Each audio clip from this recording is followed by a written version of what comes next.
O dinheiro corre em direção ao mar vermelho.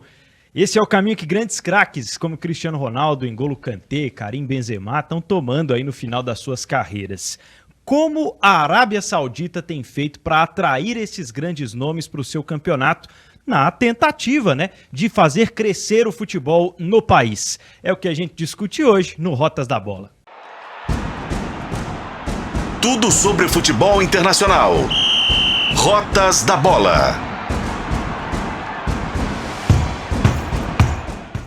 Fala aí, seja bem-vindo, seja bem-vinda, bom dia, boa tarde, boa noite, seja lá qual for a hora que você está acompanhando o nosso podcast e videocast. Esse é o Rotas da Bola, podcast de futebol internacional aqui de O Tempo Esportes. Eu sou o Pedro Abílio e comigo para falar sobre o futebol árabe, como sempre, nosso editor O Tempo Esportes, Fred Jota. Tudo bem, Fred? Tudo bem, Pedro. Tá mudando o mapa do futebol ou é só uma firula? Já chegou algum petrodólar aí, ô? Deixa eu ver no meu bolso aqui. Dá uma olhadinha aí. Não, ainda não. Mas tem gente aqui que pode explicar pra gente se chegou no bolso, hein? É a verdade. Hoje a gente tem o prazer de receber também no Rotas da Bola o repórter Fred Teixeira, aqui do nosso time de O Tempo Esportes, que está trabalhando no material especial nas nossas plataformas sobre o futebol do mundo árabe. Como é que isso tem acontecido, essa emergência, e como tem feito também os seus investimentos o mundo árabe para atrair grandes jogadores. Tudo bem, Teixeira? Seja bem-vindo. Valeu, tudo bem, Pedro? Tudo bem, Jota? É um prazer estar aqui. Realmente, no meu bolso ainda não pintou, não. Mas no bolso de muita gente grande aí já pintou e vai continuar pintando em quantidade inesgotável. O mundo árabe realmente está disposto a abrir os cofres para transformar a Liga Árabe entre as 10 maiores do mundo.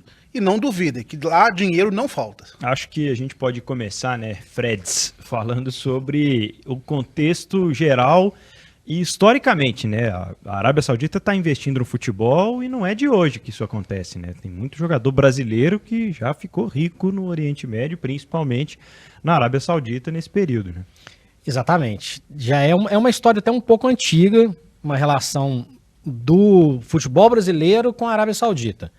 Treinadores que já passaram por lá, Tele Santana, Zagallo, jogadores como o Rivelino. O Rivelino ele sai do Corinthians, vai para o Fluminense e vai jogar na Arábia Saudita lá no início dos anos 80. Já é uma relação antiga, inclusive o país tem uma relação de trabalho também. A Arábia levava muitos trabalhadores brasileiros, época de construção, engenharia, e que isso acabava criando um núcleo brasileiro.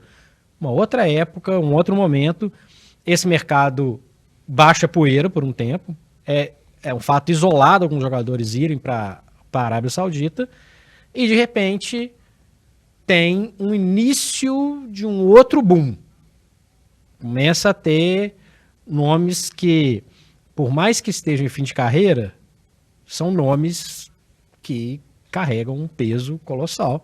O Cristiano Ronaldo vai jogar lá, atrai os olhos de uma outra forma. O Benzema vai para lá. O Benzema foi o balão de ouro quando mesmo? Anteontem. E aí isso começa a dar uma cara diferente, e tem brasileiro nesse processo. Não um brasileiro do tamanho do Cristiano Ronaldo, um brasileiro do tamanho do Benzema. O Fred está aqui, ele vai falar também o motivo pelo fato de essa grana estar concentrada em algum espaço. Quando a gente fala da Liga da Arábia Saudita, a gente não está falando de todos os clubes, acho que isso é interessantíssimo. Acho que é um momento de uma possibilidade de descentralização, mas eu vejo muito mais como, no momento, como um Eldorado à parte. Nós vamos falar também sobre Eldorado, alguns Eldorados da bola que já rolaram e que também atraíram alguns jogadores, depois tiveram pouco efeito. Mas o que eu fico pensando agora é o seguinte: no momento em que o Mundial de Clubes começa a ter uma visibilidade maior, vai ter uma quantidade grande de clubes, um formato de Copa do Mundo, a tentativa já rolou campeonato na região. A tentativa dos clubes de levar o seu nome mundialmente falando, começa a ter uma força de descentralização, de beleza, o Al Ittihad, o Al Nassr, o Al Hilal, esses times podem sim ser campeões do mundo. Um cenário, na minha opinião, já pensando lá para frente, um cenário irreal até pouco tempo. Até pouco tempo mesmo. Até pouco tempo não tinha nem time da Ásia jogando Mundial, né? Que depois a FIFA, né, equiparou. Então acho que é um cenário que começa a abrir os olhos de muita gente. O Cristiano Ronaldo ele abriu uma porteira que pode ser que leve gente em alto nível e gente mais nova, que é o que já está acontecendo. Como vai ser isso na prática? Não sei. Eu vou ligar para ver o Sauditão lá na TV? Não sei. No momento não me atrai, não. Mas vai merecer uma olhada. Eu só incomodo, e acho que o Fred vai falar isso melhor ainda, com a concentração de grana em uma certa parte da tabela, vamos dizer assim. Porque é um país, né, Fred, que ele está tentando construir a sua tradição com o futebol, né? A gente não tem grandes jogadores do futebol árabe nascidos, né, na Arábia Saudita, jogadores que representaram a sua seleção, jogadores que fizeram história no futebol mundial, e não temos clubes tradicionais, como o Fred falou, estão tentando encontrar esse espaço agora, principalmente com a visibilidade desses torneios que têm ido para o Oriente Médio. E a impressão que fica é que realmente são as pessoas do país, muitas delas até com ligações familiares e clubes diferentes, né, que se aproveitam das heranças do alto poder financeiro para poder fazer do futebol um investimento, porque no objetivo final existe, né, a sensação de que limpa-se uma imagem de um país que deve em questão de direitos humanos, que tem toda uma situação social, né, a ser debatida, mas, acima disso, tem essa circunstância pontual, né? De que a concentração de dinheiro ela se deve porque o dinheiro realmente está concentrado em algumas famílias que investem no futebol. Pedro, é por aí sim, mas a gente tem que lembrar que é um projeto a longo prazo que eles estão fazendo. Existia um projeto de desenvolvimento pensando em 2030. E esse projeto foi criado ainda nos anos 1990, pensando já em 2030. Progressivamente, o governo árabe quer fazer, sim, do esporte uma ferramenta para se consolidar politicamente na região. A região ali é uma região importante. A gente tem que lembrar que, recentemente, o Catar sediou uma Copa do Mundo. Os árabes não querem ficar para trás. Querem se posicionar, primeiro, geograficamente ali na sua região. E a outra questão importante é o investimento do governo árabe. Não é só das famílias. O governo árabe, pelo meio do fundo de investimento, ele estatizou os 4 principais clubes do país. E vai investir, eles não falam em números, mas diga-se que chega por volta de 20 bilhões de reais nesses 4 clubes para trazer grandes nomes, para gerar esse efeito de chamar a visibilidade para o campeonato árabe. Outros 4 clubes terão investimentos secundários de petrolífera, todas elas gerenciadas pelo governo, de empresa que toma conta do patrimônio público, ou seja, é investimento do governo no clube de futebol. Só que não são 8 clubes na liga, são 18. Né? São 18 clubes que estão lá. Você vai investir em 4. Vai haver desnível? O desnível já existe hoje, claro, entre os próprios clubes. Esses 4 maiores clubes são campeões de 39 dos 48 torneios já disputados até aqui. Então o que vai acontecer é que o desnível vai aumentar. Aí, o que compensa para eles? Pensando numa possível até Copa do Mundo ser sediada na Arábia Saudita, inicialmente seria em 2030. Só que existem toda uma série de conchavos internacionais. Os árabes estão dispostos a fazer todo esse investimento para colocar o campeonato deles em evidência, atrair a visibilidade, inclusive da mídia. O campeonato árabe não era transmitido. A partir do momento que o Cristiano Ronaldo começou a haver transmissão, e agora já está sendo negociado, os números estão todos secretos, todos sigilosos, mas a princípio para 135 países do mundo.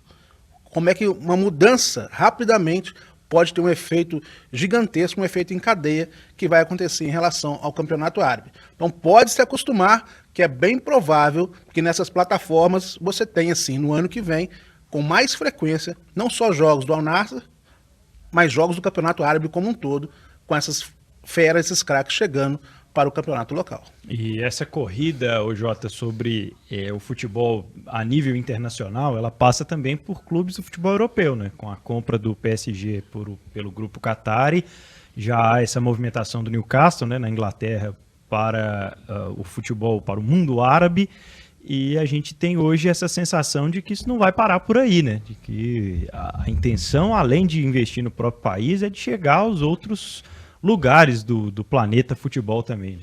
Lembrando que o Newcastle na temporada passada usou uma camisa reserva que era verde e branca, inclusive em alusão às cores da bandeira da Arábia Saudita.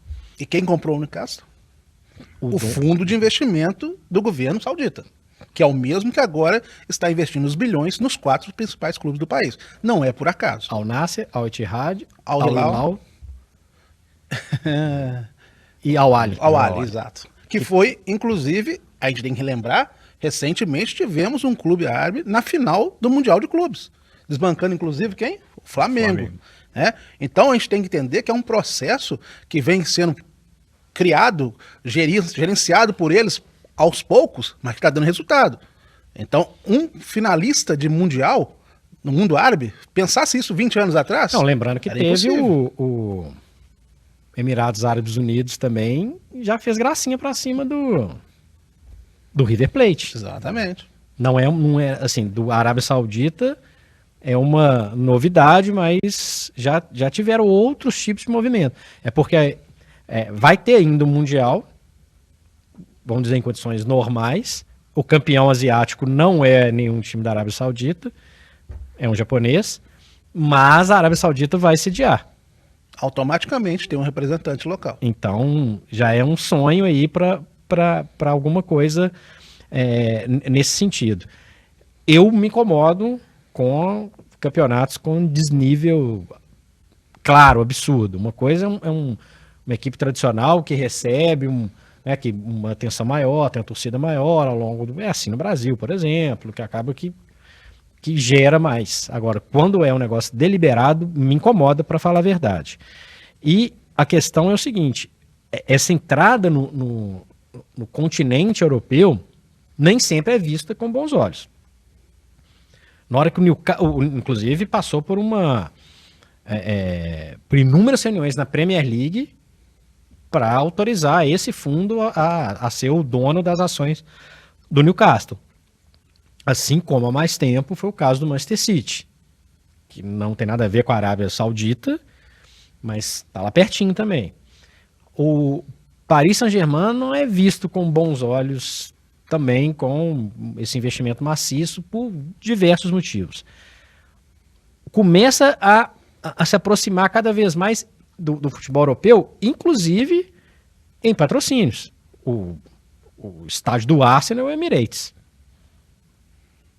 E não é de hoje. O estádio do Arsenal foi inaugurado em 2006 como Emirates. A tendência é que, enquanto a gente está aqui gravando esse videocast, podcast, tem alguém comprando o Manchester United de algum lugar aí também. Então, é um poderio econômico que pode levar a várias vertentes. Pode ter uma penetração cada vez maior no futebol europeu, seja como dono, seja como controlador, investidor, ou seja, pegando os jogadores. Eu confesso que eu não imaginava que o Benzema ia abrir mão de... Ok, não continuar no Real Madrid é uma coisa, mas vai jogar no Al Ittihad? Vai jogar com o Kanté, né? Kanté até pouco tempo era um campeão do mundo, um então campeão do mundo, né? Há 6 meses atrás ele ainda era um campeão do mundo. Então isso me impressiona. O Kanté tem 32 anos. Ele é um cara que joga em alto nível ainda, bem fisicamente, em várias ligas. O Benzema também. O meu receio é que isso comece um investimento estatal pesado, um negócio de investimento estatal pesado no desenvolvimento do esporte no país. Maravilha. Um negócio de desenvolvimento mercadológico em clubes localizados, criando um desnível, né, um abismo esportivo que, para mim, cara, não faz bem. Não faz bem. Vai desenvolver os locais? Não sei, depende. Vai que eles contratam uma quantidade imensa de estrangeiros a ponto de não efetivamente ajudar, né, a Arábia Saudita a crescer. São várias vertentes. São várias vertentes. E tem que saber como que o mercado consumidor vai ter isso em mãos. Você vai ver o Sauditão ou a Premier League? A Premier League. O Sauditão ou a Bundesliga? Bundesliga. A La Liga ou o Sauditão? La Liga. O francesão, que é meio dureza. Ou o Sauditão? Aí depende, hein? Já começa a ficar com a pulga atrás da orelha. Série A italiana. Não tem comparação. Não tem comparação. O próprio Brasileirão. O Campeonato Argentino. A gente tem muita opção de jogos.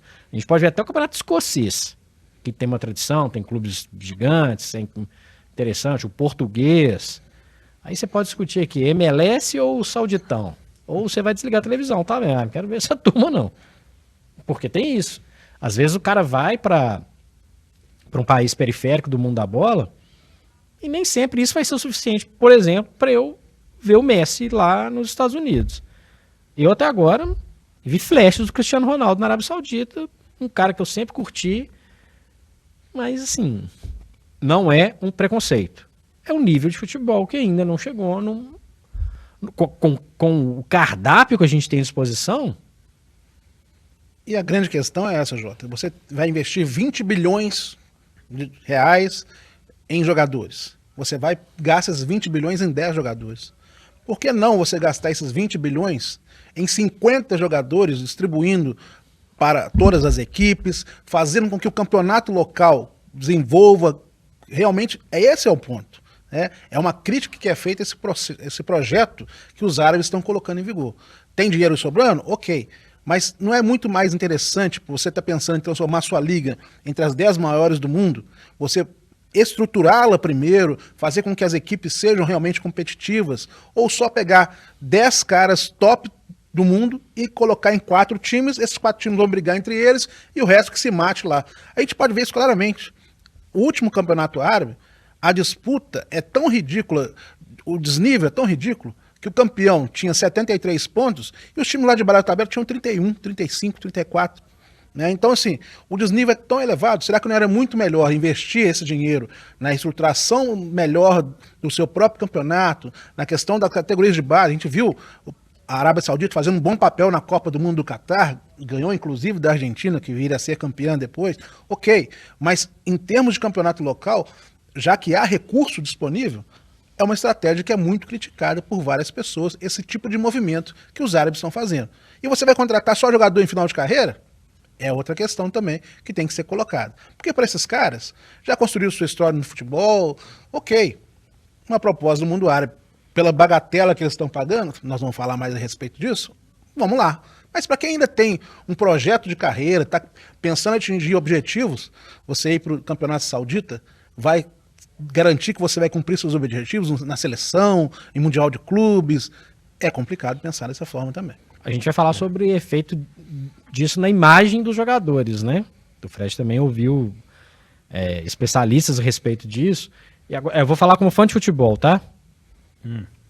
Na hora que o Cristiano Ronaldo foi, eu falei, pelo amor de Deus, cara, nem... Sabe, o Al Nassr, nada contra você, mas... não. Pô, dava pro cara jogar em alguma liga, que fosse no Sporting de Lisboa, o clube que ele começou. Cara, me deu um desânimo. Isso aí eu tô falando, eu, apaixonado por esporte, imaginando um jogador desse porte, ainda, enquanto tanto que ele é titular da seleção de Portugal até hoje. Vale pro Messi a mesma coisa para um outro mercado. Mas me deu aquele desânimo. E isso é uma arranhadazinha na imagem, não é? Sim, com certeza. É o que os críticos colocam.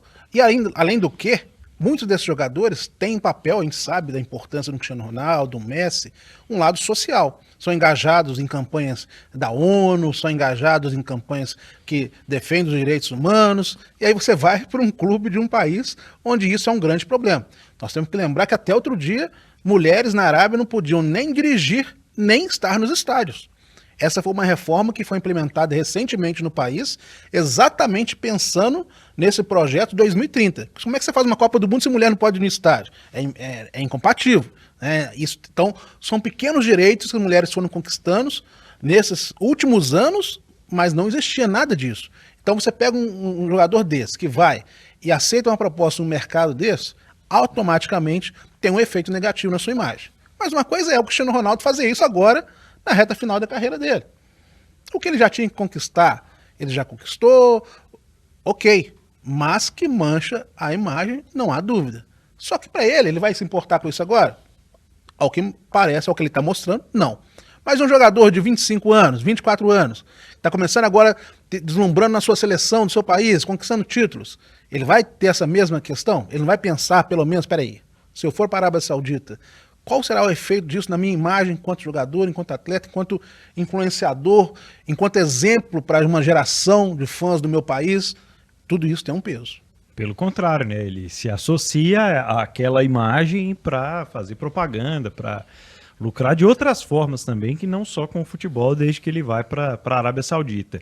Que tinha esse projeto, né, de receber a Copa do Mundo de 2030. Fala-se na imprensa na Europa que aquela candidatura multicontinental, né, de Portugal, Espanha e Marrocos ganhou mais força, então parece que esse sonho vai ser adiado, mas ainda assim tem essa chance muito grande de em breve a gente ver uma Copa na Arábia Saudita. O sonho vai ser adiado, mas tudo planejado. O que está por trás dos mercados? A gente está produzindo essa matéria, conversando com muita gente. Já existe uma espécie de um acordo de cavalheiros, né, se a gente pode dizer assim. A Arábia apoia maciçamente a candidatura de Marrocos em 2030 e automaticamente todos os países do continente africano apoiam a candidatura da Arábia Saudita em 2034 ou 2038, desculpa. Então, é todo um processo. Se você vê que o cenário não é favorável naquele momento, você joga com aquele cenário. E quando falo joga, joga financiando aquele cenário. Então, mais uma vez, a influência do dinheiro da Arábia vai fazer-se presente também, talvez, na escolha de Marrocos ou não, como sede da Copa 2030, para um posterior acordo. Que você tem que saber que para uma escolha de sede de Copa, você precisa do voto das federações. E se você tem todas as federações do continente europeu e provavelmente a maioria do continente asiático, isso tem um peso também muito grande na hora da decisão de uma possível Copa na Arábia Saudita depois. São mais de 50 países na África, para começar a conversa. A UEFA tem mais de 50, acabou, é resolvido. Está resolvido. Se quiser, eu não tenho nada a ver com a Arábia nesse momento, mas eu gostaria que a final de 2030 fosse no centenário de Montevidéu, um debate para outro dia. 100 anos, né, de Copa do Mundo, tudo indica, não deve ser. Bom, sobre esse efeito Cristiano Ronaldo que a gente falou há pouco, do lado individual, né, sobre a imagem dele e etc.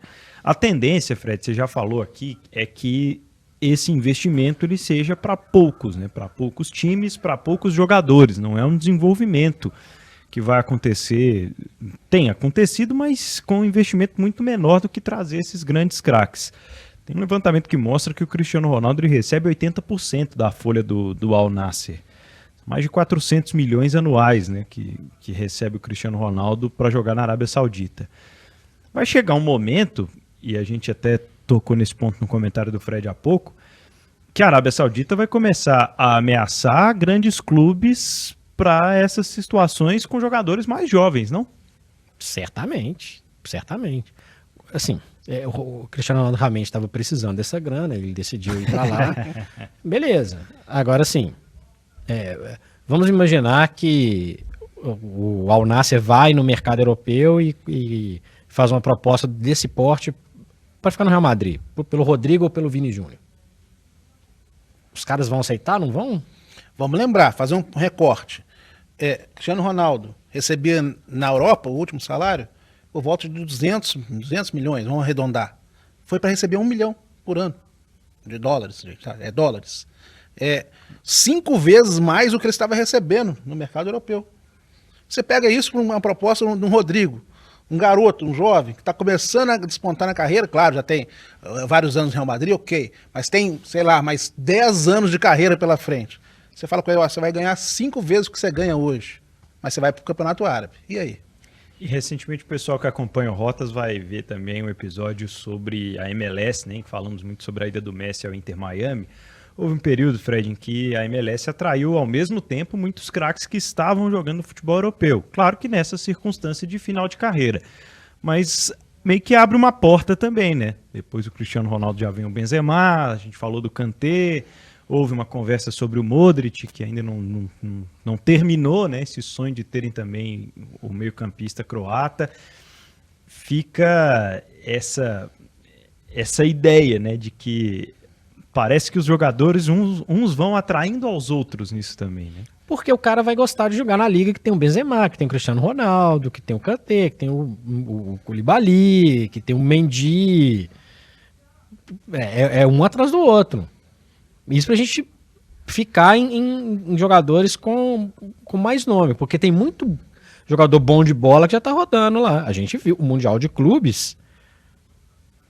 O Mundial de Clubes mostrou que não tinha Cristiano Ronaldo em campo, não tinha Benzema, mas o representante saudita tinha jogador bom de bola. O Cuejá fez um baita mundial. Sim. Pelo Al Hilal. O Michael é craque? Não é. Mas tem vários bons jogadores. Jogadores que seriam titulares no Brasil tranquilamente. Eu acho que vai ter hora que o cifrão vai mexer. Aqui, Vinícius Júnior, Rodrigo, os exemplos que eu citei, essa turma, vou te falar na boa, eles estão com a vida resolvida. Com 20 e poucos anos, eles estão com a vida resolvida. É aquele negócio. Esportivamente, o que ele vai querer? Poxa, o Modric com 37 anos joga a Champions League em alto nível, joga a Liga das Nações, joga a Eurocopa. Eles vão querer isso? Eles vão querer sair da mídia? Porque o Vinícius Júnior, para usar esse exemplo, ele não vai levar a mídia que o Cristiano Ronaldo leva.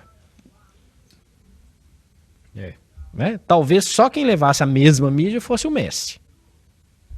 Então, assim, os outros todos não vão levar. E tem um risco de cair no esquecimento. Tem o risco de ir para lá e aconteceu que vários jogadores brasileiros, não no porte do Vinícius Júnior hoje, que é um titular do Real Madrid, Diego Tardelli, Diego Souza, Everton Ribeiro foi para a região, gente que simplesmente sumiu ainda com uma idade plausível de disputar títulos no Brasil, de conseguir vaga na seleção. O Everton Ribeiro, por exemplo, foi para a seleção depois de ter passado pelo Oriente Médio. É pensar muito, assim.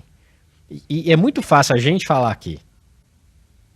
Mas assim, chega um caminhão de dinheiro lá, eu vou fazer o quê? Eu vou abrir mão? O que eu faço? É uma situação que passa por outras questões.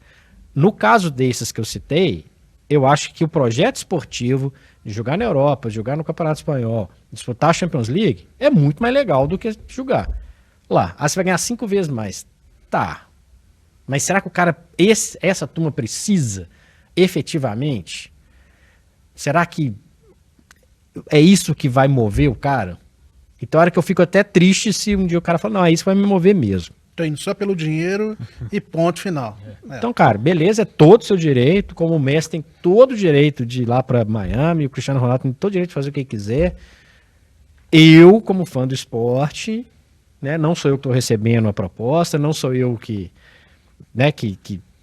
posso pensar por eles, mas eu penso muito na questão esportiva.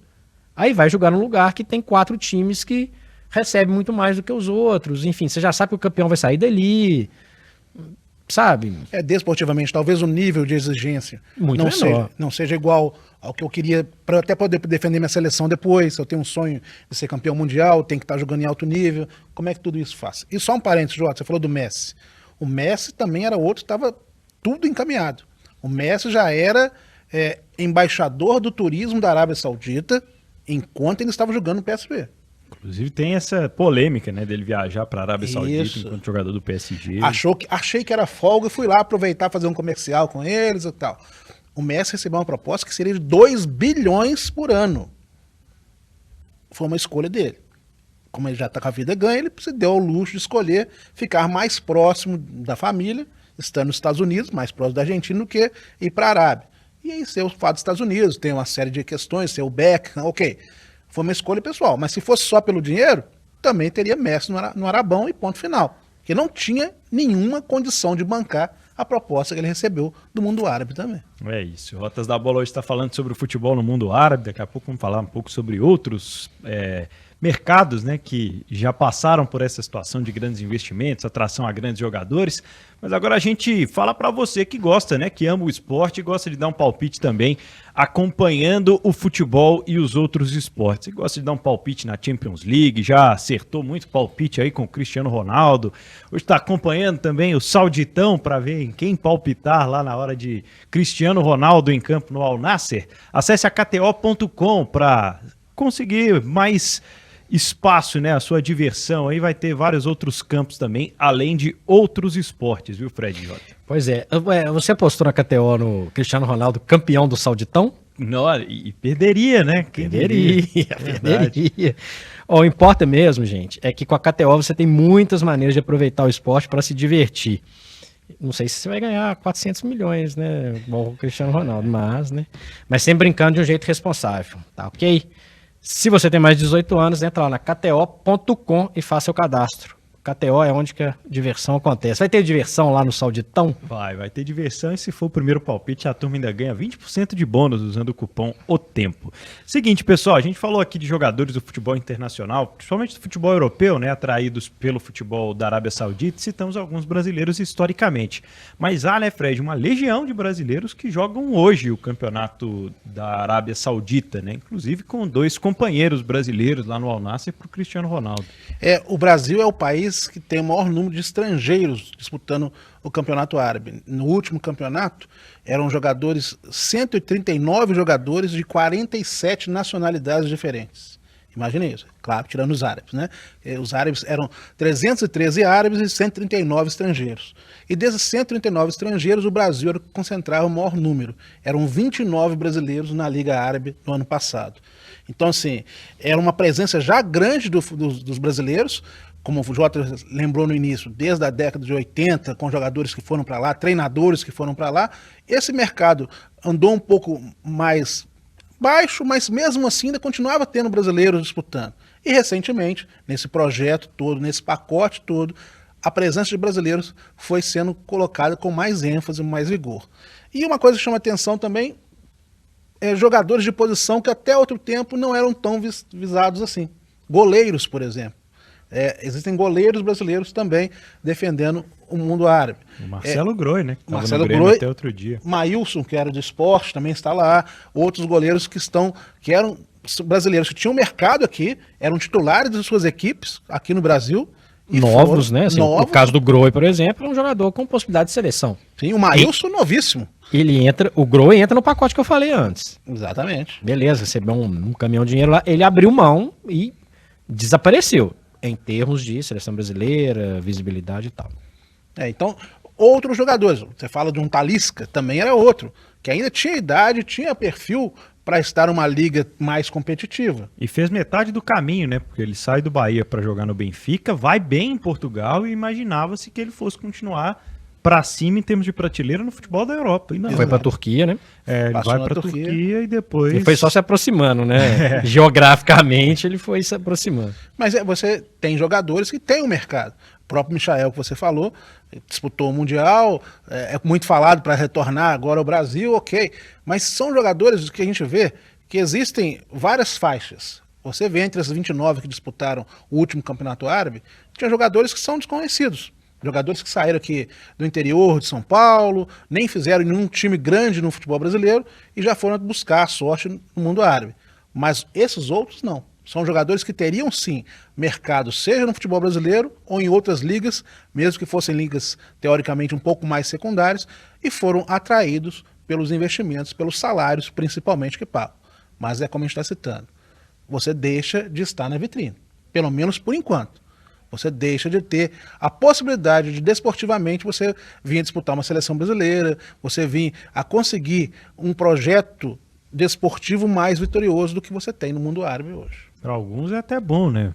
caso do Luiz Gustavo, que joga no Al Nassr, por exemplo, ficou muito manchado pela história que ele teve com a seleção brasileira, jogou muito tempo no futebol da Alemanha e hoje vive tranquilamente no Al Nassr. É um outro perfil de carreira. Né? Ele jogou na França também, ele não estava em evidência. Já é um outro perfil de carreira. O Grohe é um outro caso. Ele era um candidato a uma seleção brasileira quando ele sai. E é engraçado, né? Porque às vezes a Arábia Saudita vai sediar a Copa e tirou vários jogadores, perfil do Grohe, por exemplo, que não vão estar numa Copa do Mundo na Arábia. Enfraquecendo as outras seleções. E é verdade. Cara, tá fora do holofote. Esses caras estão fora do holofote. E tecnicamente também não são tão exigidos mais, né? Claro que não. Não declínio aí. Claro que não. E isso vale, inclusive, um outro assunto que a gente vai falar, de outros Eldorados do futebol. Às vezes, o cara passou um tempo lá na Arábia, lá, vamos trazer. Chega aqui, rapaz. Há exceções? Sim, mas a exigência é outra. Entrevista qualquer um, os caras falam. O Everton Ribeiro, que eu citei aqui, ele fala. Tipo de treino, menos torcida, é outra onda. É outra onda. E acho que isso perde muito também a questão esportiva do jogador, não só a vitrine. Fred, explica essa história pra gente aí de Eldorado. Por que Eldorado e quais são os outros Eldorados aí da história do futebol? Pois é, o Eldorado mais famoso, histórico, lendário, é o El Dorado, colombiano, final da década de 40. O que aconteceu lá? Teve uma dissidência entre a Liga, a Di Maior, e a Federação Colombiana. Então, a Di Maior era uma liga pirata. O que a turma fez? Ah, beleza, é pirata? Vou investir nessa turma, vou trazer jogadores de peso, porque vou atrair eles com dinheirão, não preciso de pagar uma série de coisas, vamos fazer um campeonato com jogadores relevantes. É do nível de Stéfano. Tirou o Di Stéfano do futebol da Argentina. A Argentina passava por um período de greve entre os seus futebolistas, o que facilitou também. Pederneira, um jogador histórico do River Plate. O Heleno de Freitas jogou na Liga Pirata aí. O Tim, que é um jogador e técnico histórico brasileiro. Tinha jogador inglês, tinha jogador húngaro. Fora vários, paraguaios, chilenos, etc. Quando a federação percebe, peraí, vamos resolver esse negócio aqui. Então, no início da década de 50, eles fazem um acordo, ok, a liga está regularizada, ela mesma, para a Conmebol, para a FIFA, etc. E tinha um prazo para devolver os jogadores para os seus clubes de origem. Acaba que o Di Stéfano, no caso mais famoso, ele acaba começando a traçar um caminho que o levaria ao Real Madrid. Essa foi uma famosona, né? Isso, o Eldorado vem daquela coisa colonialista lá de trás, né? De procurar o Eldorado, o ouro, né? Na América do Sul. Depois tiveram situações mais isoladas e cada um com um perfil ou um fim diferente. Hong Kong, final dos anos 70, início dos anos 80, atraiu também, tinha empresas que investiam no esporte, a Seiko, por exemplo, levou jogadores naquele perfil, fim de carreira, jogadores já veteranos, jogadores para participar de poucos jogos, Bob Moore, George Best, esse bem fim de carreira. Levou jogadores importantes, o René van der Kerkhoff, que foi vice-campeão com a Holanda em 74, 78, se aventura por Hong Kong. O campeonato dá um boom, leva alguns... Outra época, não tinha televisionamento, outra onda. E com restrições, impostos, peraí de novo, baixa a bola, some. E aí vem a criação da J-League, o campeonato profissional japonês. O pessoal vai sempre lembrar da figura do Zico, que pega uma fase, digamos, amadora, prévia à implantação da J-League, também com o investimento de muitas empresas. Os nomes dos clubes, inclusive, tinham nomes de empresas, né? Nissan, Sumitomo, Kawasaki, por aí vai. E aí leva alguns jogadores, alguns ainda em uma fase interessante, o Lineker, por exemplo, que vai para lá no início dos anos 90, é artilheiro da Copa de 86, semifinalista em 90 e no ensino dos anos 90 já estava no futebol japonês, atrai inúmeros brasileiros, Dunga, César Sampaio, Zinho, jogadores que ou iriam jogar ou já tiveram jogado uma Copa do Mundo. Também tem o boom do futebol japonês, e aí tem um efeito que aí eu acho que é o mais interessante, que o futebol japonês cresce, vai para a Copa de 98, aprende um pouquinho, cedia 2002 e continua disputando Copa. Essa que é a diferença do futebol japonês em relação àquilo que os árabes estão fazendo no momento. Eles estruturaram também o campeonato local. Trouxeram esses camaradas, mas existia um limite do número de estrangeiros por time, existia um limite mínimo de jogadores japoneses que tinham que atuar, estar em campo, estruturaram o campeonato. Eles fizeram o pacote completo nesse Eldorado japonês. Claro, não é hoje uma liga de primeiro nível mundial, mas é uma liga totalmente estruturada, onde você não tem um desnível tão grande como aquelas outras que nós citamos aqui. E não tem essa injeção de dinheiro maluca, exatamente, de contratação, tem alguns limites. Um tempo depois, já entrando nos anos 2000, porque sempre teve um caso isolado, cenários mais isolados, por exemplo, o caso do Anze Makakalo, lá da Rússia, que de um certo dia para o outro contratou Roberto Carlos, Eto'o, Tardelli, William, injetou um monte de dinheiro e hoje está nas divisões inferiores, e foi um sonho de um momento, não era uma tendência da Liga Russa, por exemplo. O que teve realmente de peso recente, que a gente pode tratar de Eldorado, foi a China. Né? Então a gente tem exemplo aqui em Minas Gerais de quem brilhou. O Hulk foi um jogador que, inclusive, ele foi fazendo geograficamente o mesmo caminho. Né? Foi para Portugal, foi para a Rússia e acabou no futebol chinês, fez sucesso, foi bem, demorou um tempinho para se adaptar ao Atlético, não custa lembrar disso, a gente acabou de falar disso.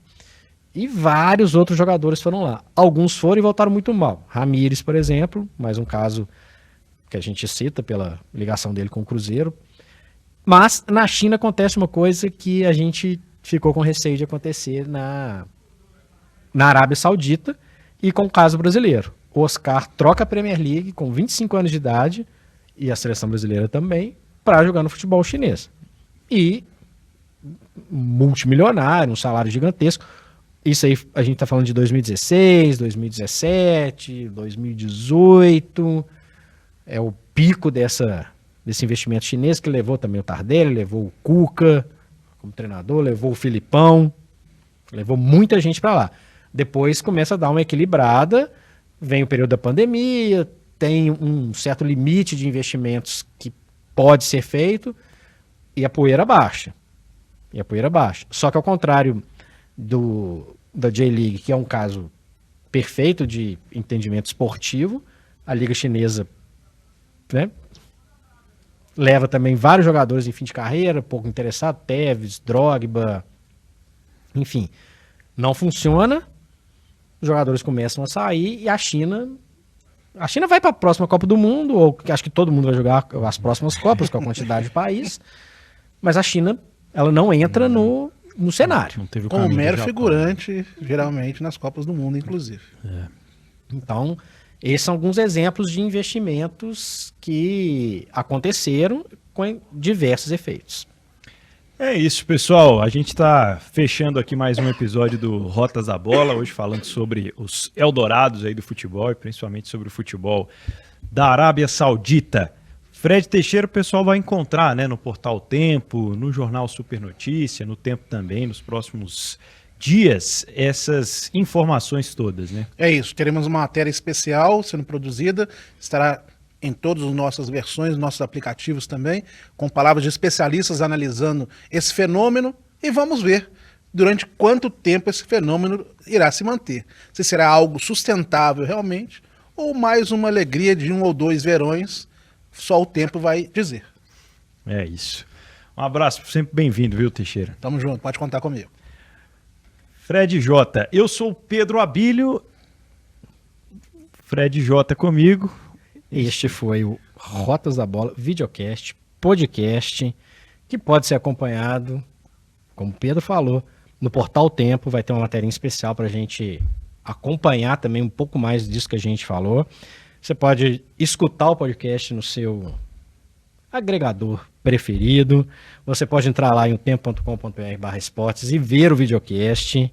E hoje com essa colaboração especialíssima de Frederico Teixeira. Seja muito bem-vindo, teremos muitas histórias bacanas para contar por aqui no Rotas da Bola. Presença ilustre, hein? Presença ilustre aqui no Rotas da Bola. Até a próxima, um abraço.